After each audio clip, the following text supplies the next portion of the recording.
Okay, people, I'm going to lay into you today the importance of the macro that you may have been thinking is the devil or the very thing you should be avoiding for your health: carbs.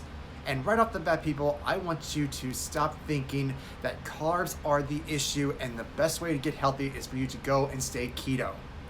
Keto is not a lifestyle. It is a temporary reset that should only last for a few months and be under the supervision of a doctor. If you've been led to believe that you must eliminate all carbs, well, I'm here to tell you that is absolute BS. The human body wasn't designed to live without carbs, and carbs are not the enemy.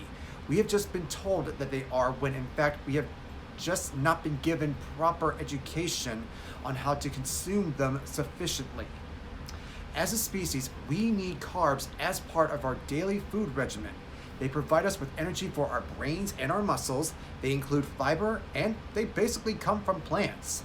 All that is crucial for us to function at our highest levels and not become deficient in certain nutrients, and while at the same time warding off potential diseases. But how do you choose what carbs are best for you? How do you make them work for you?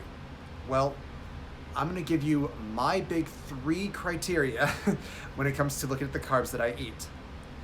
These 3 criteria are basically calorie density, volume of food, and added sugar. Let's start with added sugar.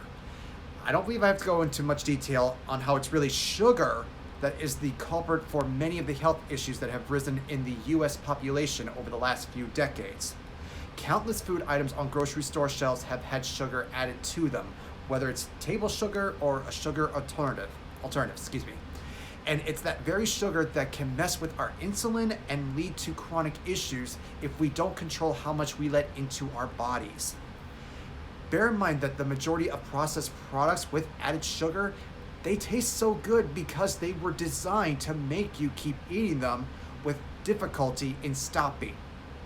Now, do we all have a sweet tooth? Well, of course.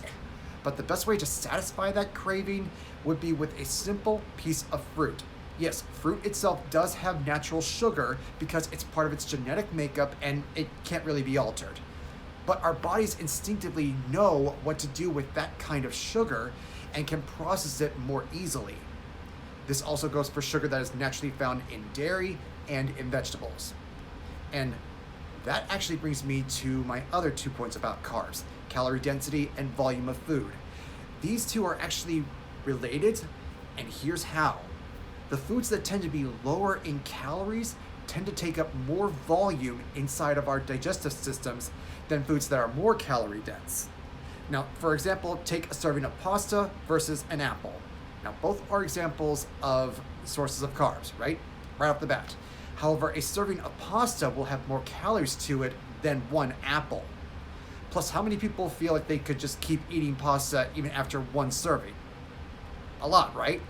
That's because the pasta, even though it'll have more calories, it won't take up as much volume in our digestive system.